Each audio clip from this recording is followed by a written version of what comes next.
Hello parents, once again it is time to learn with Auntie Debbie. Okay, so now today we are going to learn about how to say these pre-writing formations to help our children. Most parents usually hold the hands of their kids, especially the toddlers, in writing or in doing their homework, and that is very wrong. You are not helping your child, but rather what you have to do is to say the writing formation to help your child in writing. Okay, so let's get started. Now we have formation that goes stroke, stroke. So if your child is being asked to write one, he or she knows that one is say stroke. When you say stroke, it means you have written your one. Okay, now let's say we have a formation like curve in.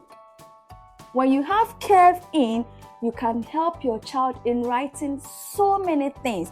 Let's look at some of the things that we can write when we have curve in or when we are saying curve in to help our children. So the letter A, we can help them by saying curve in, up and stroke. Okay, let's try it again.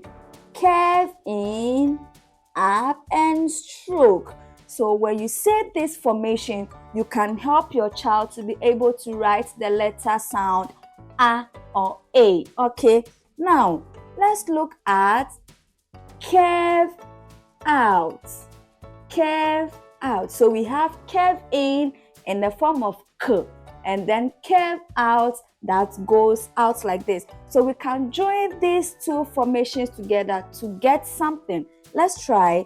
We have curve in, curve out. Wow! This is the letter S or S. So when you have curve in, curve out, it means you are helping your child to write S or S. Okay, we have another formation too that goes dash, dash, dash. Okay, so we can join curve out and dash and see what we are going to get. So we have curve out and dash. See what we have here? We have the number 2. The number what? 2. So with these formations, as you say it, you are going to help your child in writing. But please don't hold your child's hand in writing, else you are not helping your child. Okay, so if you want to learn more of this, please kindly subscribe to my channel, to like and to share. All right, see you next time. Bye-bye.